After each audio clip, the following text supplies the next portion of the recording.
Hi friends, welcome back to the class. दोस्तों, जैसा कि बोर्ड के ऊपर में आप देख पा रहे हैं पास्ट परफेक्ट टेंस लिखा हुआ है। इसका मतलब है कि आज हम लोग पास्ट परफेक्ट टेंस के बारे में सीखने जा रहे हैं। ओके दोस्तों, एक रिक्वेस्ट है, अगर आप पहली बार इस चैनल को देख रहे हैं दोस्तों, तो मैं चाहूँगा कि आप इसे तुरंत सब्सक्राइब कर लीजिए, साथ ही साथ बेल आइकन के ऑल वाले ऑप्शन को आप दबा लीजिए। इससे होगा क्या कि जैसे हमारा नेक्स्ट वीडियो अपलोड होगा, सबसे पहले आपको नोटिफिकेशन मिलेगा। You can watch them and learn them on the right time. Okay, तो आइए इस क्लास को हम आगे बढ़ाते हैं।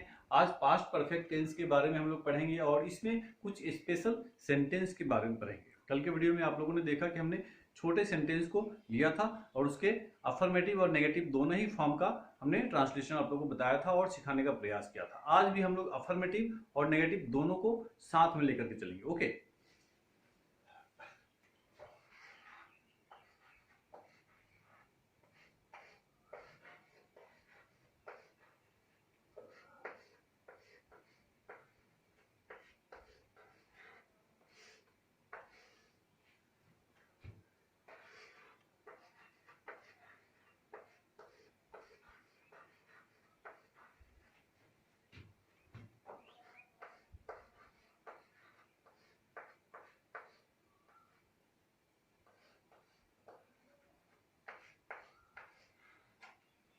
दोस्तों बोर्ड के ऊपर में हमने फार्मूला को लिख दिया है।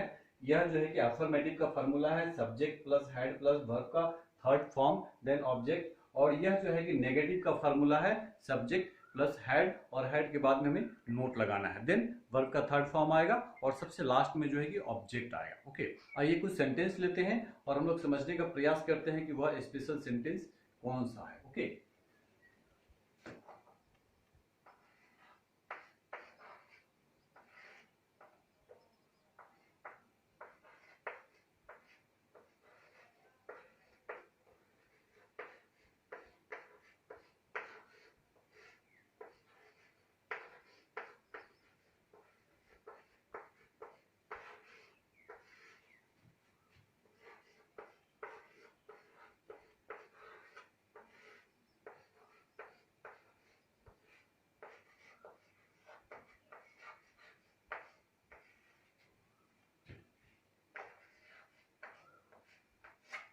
दोस्तों आपका सेंटेंस है, डॉक्टर के आने के पहले रोगी मर चुका था।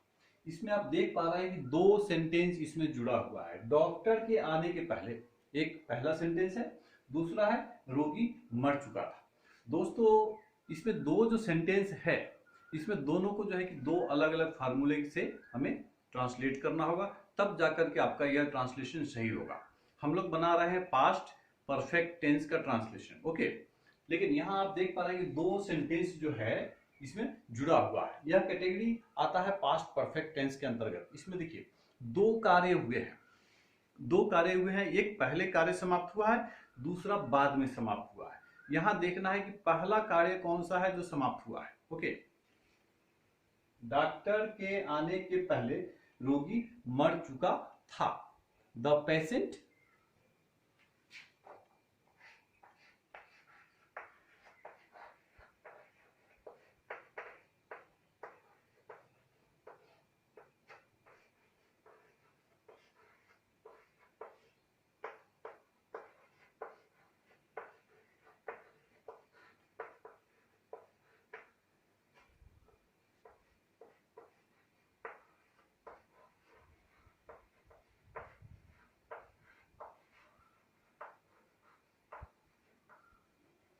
दोस्तों आपका ट्रांसलेशन यहां पे बन रहा है, the patient had died. Okay, this is one part of the sentence.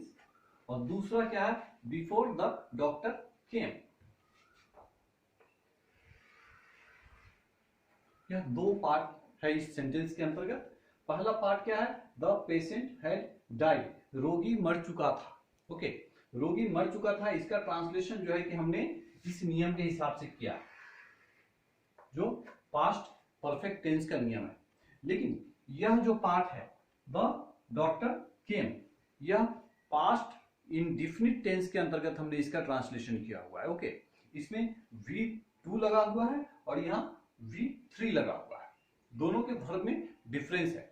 Past perfect tense में V3 को हमने लगाया है और पास्ट इंडिफिनिट वाले ट्रांसलेशन में हमने V2 को लगाया है, जो आपका रूल करता है। रूल क्या कहता है? सब्जेक्ट को पहले लिखेंगे, देन आपका वर्ब लिखा जाता है।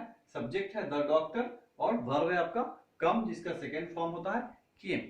यहां पर आप देखिए, आपका सब्जेक्ट है द पेशेंट और हेल्पिंग भरा हेड लगा हुआ है, देन डाइड लगा हुआ है। This is the third form of your verb die. Okay, आपका ट्रांसलेशन यहाँ पे क्या बन रहा है? The patient had died before the doctor came. Doctor के आने के पहले रोगी मर चुका था। ओके दोस्तों, जब भी इस प्रकार के सेंटेंस होंगे जिसमें दो कार्य समाप्त हुआ है, वह भी पास्ट में, तो पास्ट परफेक्ट टेंस का ट्रांसलेशन करते वक्त आपको इतना ध्यान में रखना है, जो कार्य पहले समाप्त हुआ है उसका ट्रांसलेशन आप पास्ट परफेक्ट टेंस के नियम से करेंगे, और जो कार्य जो है कि बाद में समाप्त हुआ है उसका ट्रांसलेशन आप पास्ट इंडिफिनिट के रूल्स के हिसाब से करेंगे। ओके, आइए कुछ और सेंटेंस लेते हैं और समझने का प्रयास करते हैं।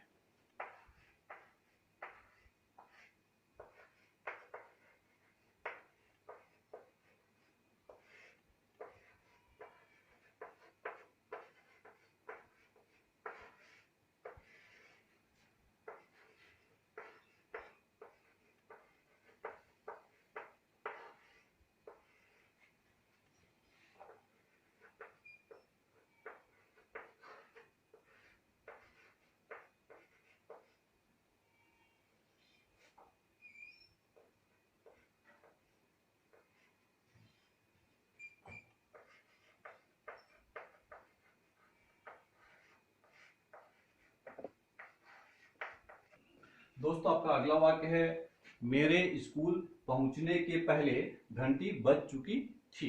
दोस्तों, यहां पर भी जो है कि दो सेंटेंस है। एक, घंटी बज चुकी थी, वह पहले समाप्त हुआ है।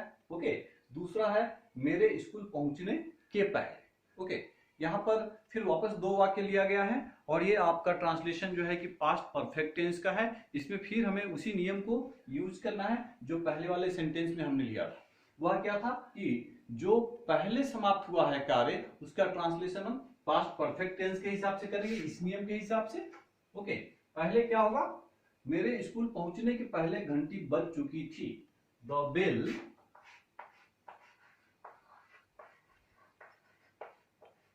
Had run. The bell had run, ये आपका फर्स्ट पार्ट हो गया। सेकेंड पार्ट यहां पे आएगा,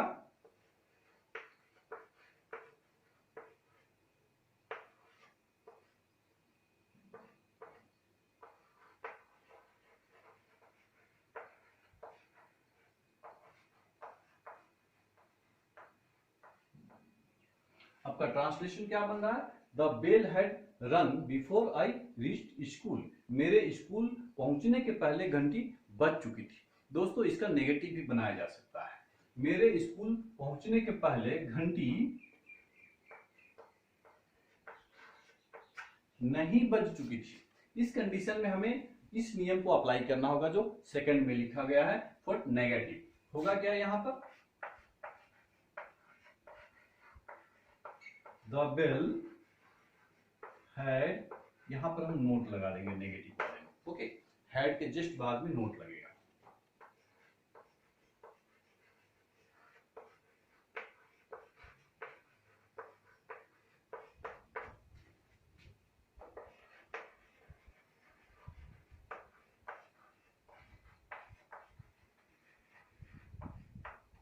दोस्तों, आपका ट्रांसलेशन क्या बन रहा है? The bell had not run before I reached school.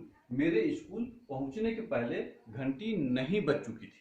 दोस्तों, दोनों लेख को अगर आप साथ में लेकर के चलते हैं तो मुझे लगता है कि समझने में बहुत आसानी होगी आप लोगों को। इसलिए मैं अफर्मेटिव और नेगेटिव दोनों को साथ में लेकर के चल रहा हूं। एक ही सेंटेंस के माध्यम से आप दोनों चीज को सीखते जा रहे हैं, अफर्मेटिव को भी और नेगेटिव को भी। अफर्मेटिव में क्या लगा? हैड के बाद में डायरेक्ट आपका वर्ब का थर्ड फॉर्म लगा है, लेकिन नेगेटिव वाले में हैड के जस्ट बाद में हमने नोट को लगाया है, उसके बाद में आपका वर्ब का थर्ड फॉर्म आया है। ओके, आइए कुछ और सेंटेंस लेते हैं।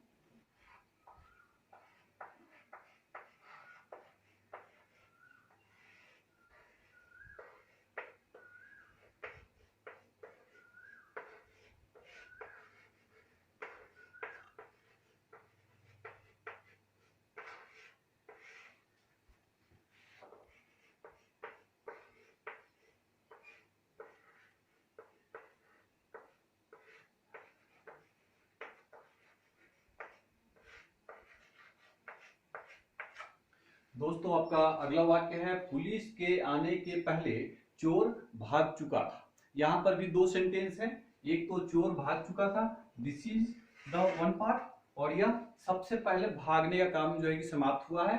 सो इसका ट्रांसलेशन हम पहले करेंगे हैड लगा करके, और पुलिस के आने के पहले इसका ट्रांसलेशन जो है कि हम पास्ट इंडेफिनिट टेंस के आधार पे करेंगे, तब जाकर के आपका यह ट्रांसलेशन जो है कि करेक्ट बनेगा। ओके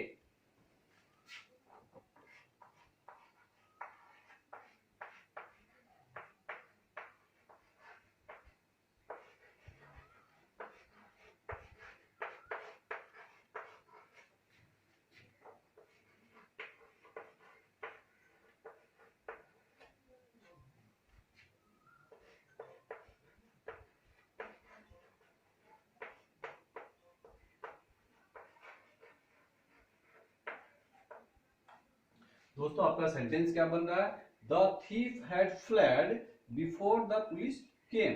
पुलिस के आने के पहले चोर भाग चुके थे। ओके इसी को हम नेगेटिव बना सकते हैं, पुलिस के आने के पहले चोर नहीं भाग चुके थे। यहाँ पे हम नहीं लगा देंगे और यही सेंटेंस जो है कि आपका नेगेटिव बन जाएगा। इस कंडीशन में ट्रांसलेशन कैसे बनेगा,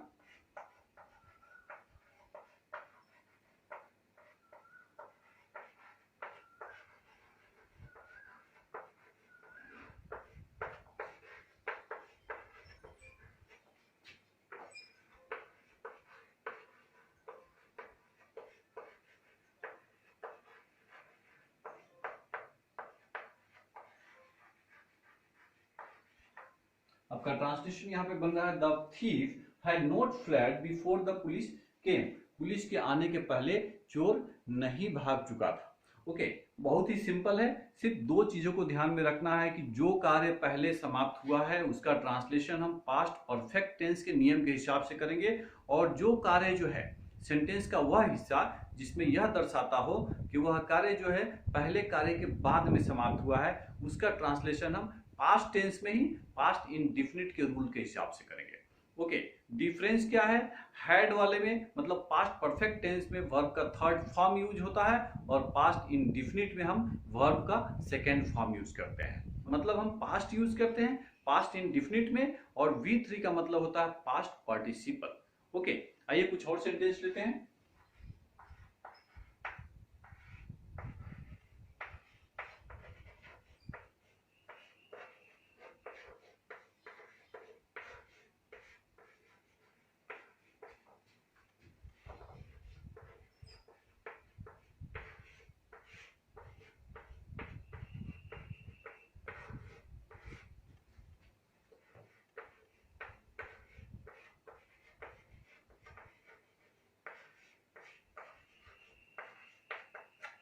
दोस्तों आपका अगला वाक्य है पिता के घर आने के पहले बच्चे सो चुके थे। यहाँ पर भी आप देख रहे हैं कि बच्चे सो चुके थे। यह काम जो है कि पहले समाप्त हुआ है, उसके बाद में पिता घर आया है। ओके पिता के घर आने के पहले बच्चे सो चुके थे, मतलब हमें उस पार्ट को पहले ट्रांसलेट करना होगा, और वह किसके हिसाब से होगा, पास्ट परफेक्ट के नियम के हिसाब से होगा।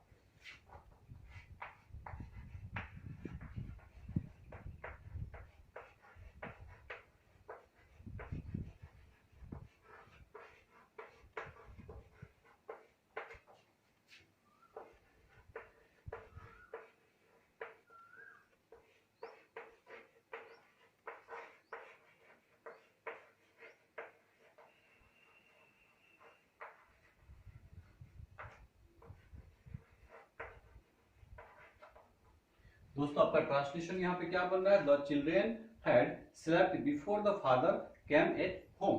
पिता के घर आने से पहले बच्चे सो चुके थे। इसी को आप नेगेटिव बना सकते हैं, पिता के घर आने के पहले बच्चे नहीं सो चुके थे। यहाँ पे हम हिंदी में नहीं शब्द को ऐड करेंगे, यह सेंटेंस जो है कि आपका नेगेटिव बन जाएगा, नकारात्मक बन जाएगा। और यहाँ ट्रांसलेशन देखिए क्या बदलाव होगा,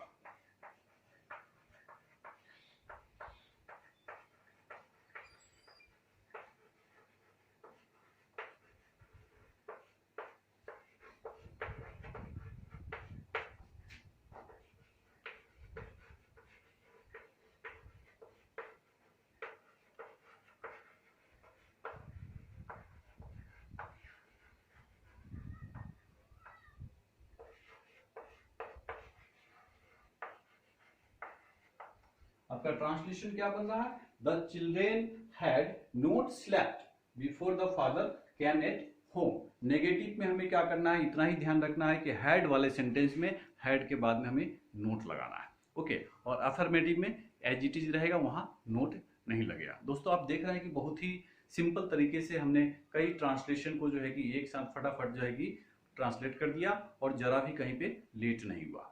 यह इसलिए क्योंकि we are following one rules which is written over the board, subject plus head plus V3 then object. This is for the affirmative and second one is for the negative, subject plus head plus note then verb का third form then object।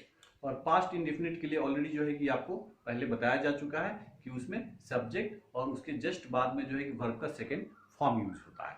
कोई rocket science नहीं है, बहुत ही simple है, कोई भी इसको बहुत ही आसानी से सीख सकता है और कर सकता है। लेकिन शर्त यही है कि आपको वीडियो को कंप्लीट बढ़िया से देखना होगा और एक एक चीज को समझना होगा। ओके, आइए एक और सेंटेंस लेते हैं और उसके माध्यम से सीखने का प्रयास करते हैं।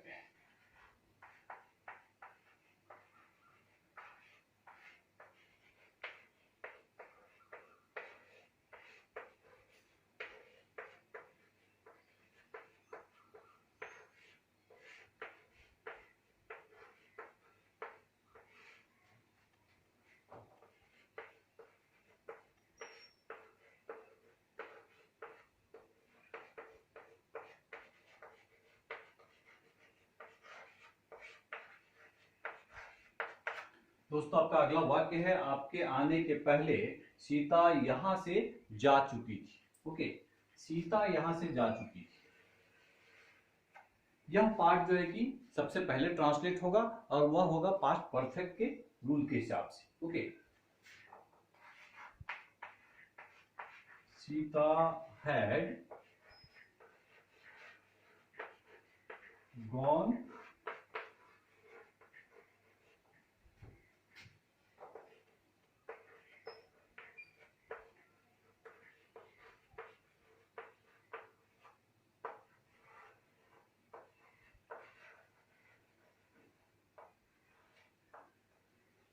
आपका ट्रांसलेशन क्या बन रहा है, Sita had gone from here. Okay, Sita had gone from here before you came. Okay, आपके आने के पहले सीता यहां से जा चुकी थी। ओके दोस्तों, आप देख रहे हैं कि बहुत ही आसानी के साथ में जो है कि हम लोग ट्रांसलेशन को फटाफट कर ले रहे हैं। अगर हमको नेगेटिव बनाना होगा तो इसी सेंटेंस में आपके आने के पहले सीता यहां से नहीं जा चुकी थी, या आपका आप नेगेटिव हो गया और इस कंडीशन में क्या होगा,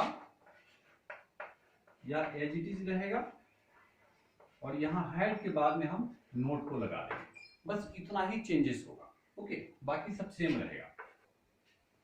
दोस्तों आपका ट्रांसलेशन बना, Sita had not gone from here before you came. दोस्तों आप देख रहे हैं कि बहुत ही आसानी के साथ में हम लोग बहुत जल्द जो है कि ट्रांसलेशन को लिख रहे हैं और उसे ट्रांसलेट कर दे रहे हैं। सेंटेंस को हम लोग लिख रहे हैं, उसे फटाफट ट्रांसलेट कर पा रहे हैं, वो भी एक साथ में दो लेकर के चल रहे हैं। वो भी एक साथ में हम लोग दो लेख को लेकर के चल रहे हैं, एक अफर्मेटिव और एक नेगेटिव, कहीं भी कोई दिक्कत नहीं हो रही है। दोस्तों अगर आप भी बारीकी से इसको सीखने का प्रयास करेंगे तो आप भी घर बैठे जो है कि इसी प्रकार से फटाफट आप अपने ट्रांसलेशन को कर सकते हैं। ओके दोस्तों, वीडियो के अंत में मैं रिक्वेस्ट करना चाहूंगा, अगर आप पहली बार इस चैनल को देख रहे हैं तो तुरंत आप इसको सब्सक्राइब कर लीजिए और वीडियो अगर आप लोगों को अच्छा लगा हो तो इसे लाइक कीजिए, शेयर कीजिए, ताकि और भी लोगों को इसका फायदा मिल सके। ओके दोस्तों, वीडियो को देखते रहिए, सीखते रहिए and achieve for the 80+। Thank you.